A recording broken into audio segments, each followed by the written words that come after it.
नमस्कार मित्रों, welcome to Puneet astrology. Friends, आज थर्ड लॉर्ड की सीरीज को कंटिन्यू करते हुए आज हम बात करेंगे तीसरे भाव का स्वामी अगर आपके दशम भाव में प्लेसमेंट है उसकी, तो ये परिणाम कैसे लेकर आने वाला है।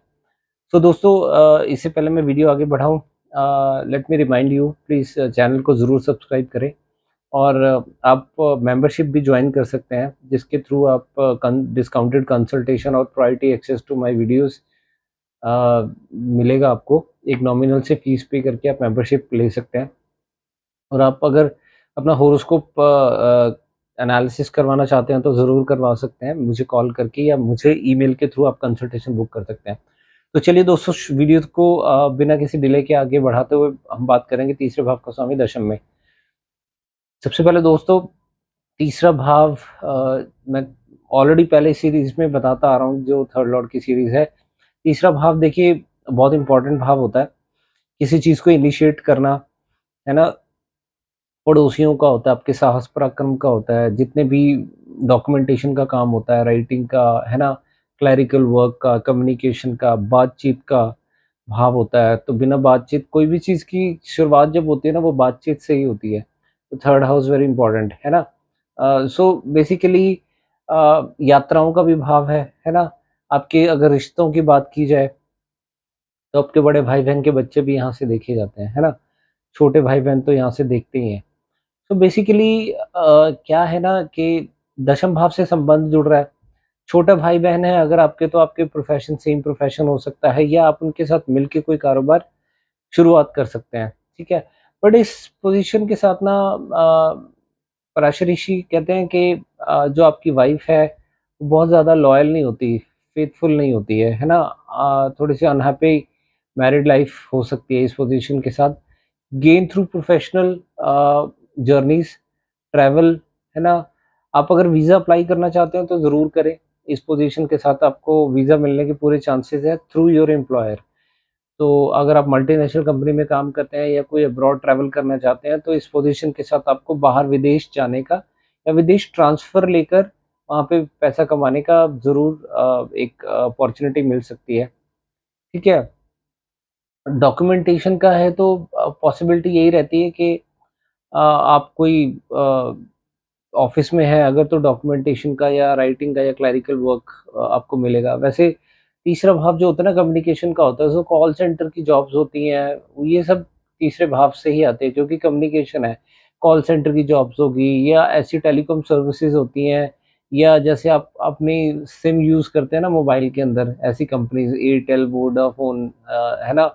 जियो, ये सारी कम्युनिकेशन के साधन प्रोवाइड करती है मार्केट में। तो ऐसी कंपनीज़ में जॉब हो सकती है, ठीक है? So basically telecommunication sector, mass media, क्योंकि वो भी एक कम्युनिकेशन का ही साधन है। आप टीवी पे बैठ के, हम लोग यूट्यूब पे वीडियो बना रहे हैं, that is also the attribute of third house, है ना? सो आप यूट्यूबर भी हो सकते हैं, वहाँ से आपको अर्निंग हो सकती है।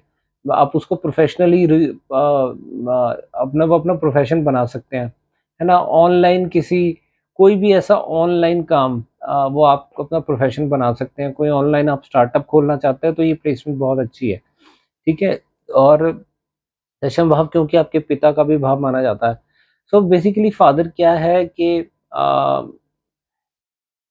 तीसरा भाव अगर साहस पराक्रम का है, तो हिम्मत का है, तो आपके साथ रहकर आपके फादर को ज़रूर हिम्मत मिलेगी, है ना? बट कहीं न कहीं आपके अंदर अगर करेज है, तो आप अपने फादर के ऊपर उसको अगर ज़रूरत से ज़्यादा करेज दिखाएँगे या उनको डोमिनेट करने की कोशिश करेंगे, उस चीज़ को अवॉइड करें, क्योंकि फादर फिगर, मतलब फादर एक ऐसी हमारी लाइफ में मदर फादर होते हैं जो जिनको थोड़ा-सा इस तरीके से ट्रीट ना करें। एंड क्योंकि प्रोफ़ेशन, अब जैसे आपका तीसरा भाव अब यात्राएँ का भाव माना जाता है। प्रोफ़ेशनल जर्नीज़ तो होंगी बट कहीं न कहीं एम्प्लॉयर के साथ, आपके बॉस के साथ बहुत ज़्यादा ट्रैवल करना पड़ेगा, या आप अपने फ़ादर के साथ ज़्यादा ट्रैवल करना पसंद करेंगे। अगर आप किसी से पूछते हैं हम लोग कि हाँ यार, आपको किसके साथ ट्रैवल करना पसंद है, तो इंडिविजुअली हर इंसान की अपनी-अपनी सोच होती है, अपना-अपना एक डिज़ायर होती है कि वो किसके साथ ट्रैवल करके सबसे ज़्यादा खुश है ना? सो ये बेसिकली इस तरीके से कॉन्सेप्ट रहेगा। तीसरा भाव अगर देखिए, मैंने आपको बताया था ना, इनिशिएट करने का होता है, कोई भी चीज़ की स्टार्टिंग करनी होती है, क्योंकि ये लगन का तीसरा भाव है। तो आप कोई भी चीज़ की शुरुआत करेंगे तो कहीं न कहीं आप डिस्कशंस होते हैं ना कि अपने फादर के साथ डिस्कस करेंगे। तो इस तरीके से आपकी सोच रह सकती है, आप अपने फादर को इन चीज़ों में काफ़ी इन्वॉल्व कर सकते हैं।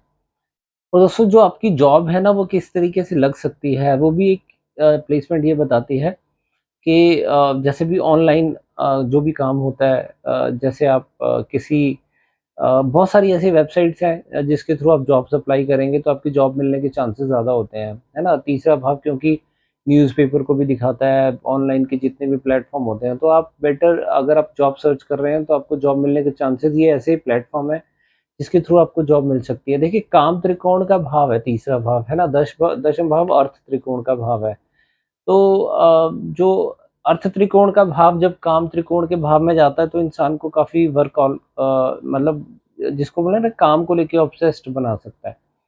और तो ये एक अच्छी बात है अगर कुछ ऐसी पोज़ीशन दिखती है। और दोस्तों ये भावात्भावम से अगर हम देखेंगे ना ये कॉन्सेप्ट, तो किन-किन चीज़ों का फ़ायदा दे सकता है या किन-किन चीज़ों का। वैसे भी अगर मैं विदेश ट्रैवल करने की बात कर रहा था ना, तो विदेश ट्रैवल करने के टाइम पर ना आपको वैसे भी विदेश से काफ़ी लाभ लिखे हैं इस दशा में। क्यों? क्योंकि ये जो प्लेसमेंट है ना 10th हाउस में कोई प्लैनेट बैठा है, वो 12वें से 11वें में बैठा है। तो 12वें से लाभ देने की स्थिति में है ये प्लैनेट, ठीक है? मगर बेसिकली ऐसा भी हो सकता है कि अगर आप कोई भी काम कर रहे हैं बट जितना आप डिज़र्व करते हैं उतना हो सकता है आपको इस प्लेसमेंट के साथ ना मिले। क्योंकि आपके जो 11वाँ भाव है ना, जो आपको इनकम देता है, जो आपको पैसा देना है, कमाई देनी है, वो 11वें भाव ने देनी है।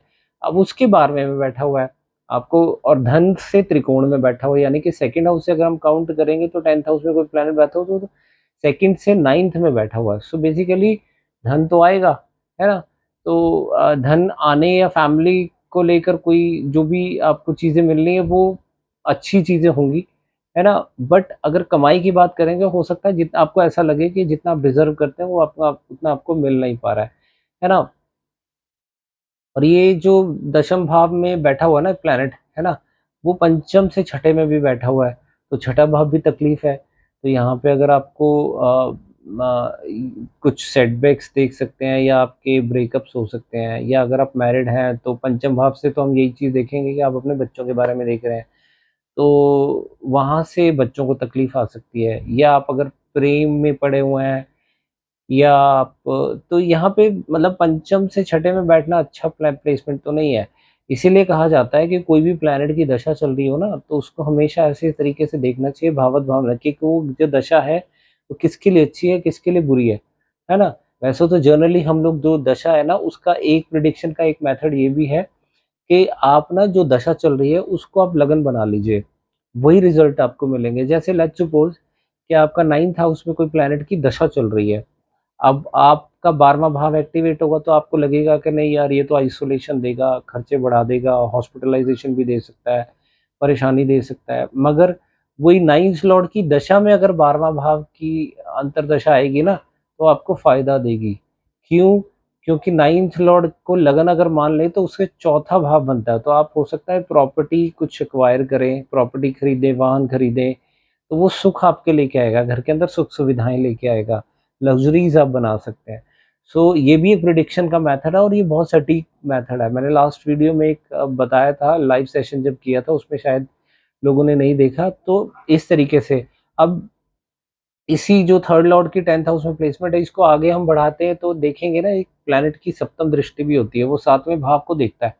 वैसे तो कुछ ऐसे प्लैनेट्स हैं जिनकी विशेष दृष्टियाँ भी है, बट हम 7th दृष्टि को सबके पास होती है। तो अगर चौथे भाव पे 7th हाउस की दृष्टि, 7th एस्पेक्ट पड़ेगा ना किसी प्लैनेट का, तो चौथे भाव के लिए कैसा परफॉर्म करेगा, वो कैसा रिजल्ट दे सकता है। वो इस चीज़ पे निर्भर करता है कि अ, मान लीजिए कोई मैलेफिक प्लैनेट है ना? लेट्स सपोज़ कि सूर्य बन जाता है और सूर्य आपके चौथे भाव को देख रहा है।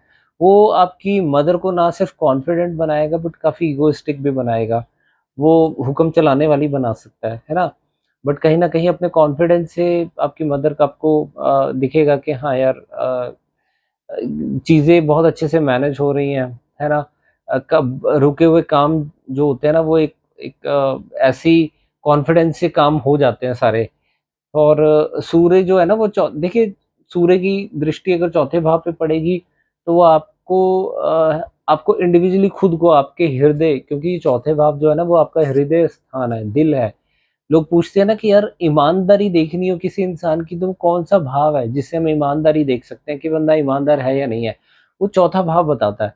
तो चौथे भाव पे अगर मेलेफिक प्लैनेट की दृष्टि होगी तो वो आपको छल करने वाला, डिप्लोमेटिक, कपटी मन का बनाएगा इंसान को। तो ऐसा इंडिविजुअली आपके साथ हो सकता है अगर मेलेफिक प्लैनेट उसको देख रहा है।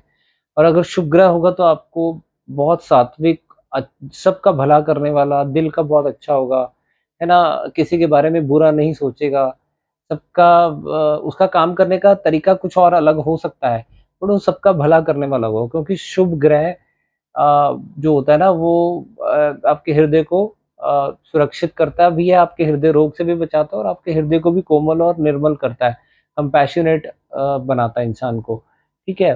चौथा भाव हमारे स्पाउस के प्रोफेशन का भी है, सो बेसिकली आपके स्पाउस के प्रोफेशन पे मेलेफिक प्लैनेट की दृष्टि पड़ेगी, तो बार-बार जॉब चेंजेस या उनमें परेशानी देखने को मिल सकती है। शुभ ग्रह होगा तो आपके चौथे भाव को लग्ज़रीज़ बढ़ाएगा, सुख-सुविधाओं को बढ़ाएगा, है ना? पर प्लैनेट को ना कभी भी आप ये कहते हो कि यार मेरे पे तो शुभ ग्रह देख रहा है पर फिर भी यार इसके रिजल्ट्स क्यों नहीं आ रहे, बट कोई भी प्लैनेट अगर किसी भाव को देखता है ना तो अपनी मैच्योरिटी एज के बाद ही अच्छे फल जनरली देखने को मिलते हैं। तो आप, टाइमिंग बहुत इंपॉर्टेंट है। एस्ट्रोलॉजी में किसी चीज़ की टाइमिंग को काउंट करके प्रिडिक्ट करना बहुत टफ टास्क है। आपको मैं यही सजेशन दूँगा कि आप अपने बारे में अगर कोई देखें दशा से, तो लगन से देखें। अगर अपने भाई-बहन, माँ-बाप के बारे में तो डिविज़नल चार्ट से प्रिडिक्ट करें। जैसे कि स्पाउस का आपने प्रोफ़ेशन के बारे में प्रिडिक्ट करना है, तो D10 चार्ट से प्रिडिक्ट करें। तभी आपको सटीक प्रिडिक्शंस आएँगी, है ना? एक लगन से जो प्रिडिक्शन देखने का मेथड मैंने आपको बताया था कि प्लैनेट के जो भी दशा चल रही है उसको लगन बना लीजिए। उसके अकॉर्डिंगली कौन-सा हाउस एक्टिवेट हो रहा है, तो उसके अकॉर्डिंगली फल मिलेगा। मैं एक एग्ज़ाम्पल और दे देता हूँ आपको। लेट्स सपोज़ कि आपके 7th लॉर्ड की कोई दशा चल रही है, 7th हाउस में बैठे प्लैनेट्स की दशा चल रही है, ठीक है? आपको लग रहा है जैसे आपका 11th हाउस अंतर्दशा में एक्टिवेट हो जाता है 7th में, तो वो 11th के तो फल देगा ही देगा, बट साथ में पंचम के भी फल देगा। तो क्या दे सकता है कि आपके बच्चा हो सकता है, अगर आप मैरिड हैं, आपका अफेयर हो सकता है किसी के साथ। ये इस तरीके से प्रिडिक्ट कर सकते हैं आप, है ना? बाकी एनालिसिस के लिए आप मुझसे बात कर सकते हैं, मेरा नंबर डिस्क्रिप्शन बॉक्स में अवेलेबल है। आपको वीडियो कैसी लगी प्लीज़ मुझे कमेंट बॉक्स में ज़रूर बताइएगा। एंड मैं मिलूँगा नेक्स्ट वीडियो में, इसी वीडियो को कंटिन्यू करेंगे, फिर उसके बाद हम डिविज़नल चार्ट्स, हमारे पास बहुत कुछ है बताने को, बट स्लो एंड स्टडी, है ना? ये सब चीज़ें कंसल्टेशन के लिए आप मुझसे बात कर सकते हैं। Thank you very much for watching the video. This is Puneet signing off. Will catch you in the next video. Till then you take care. God bless. जय श्री कृष्ण।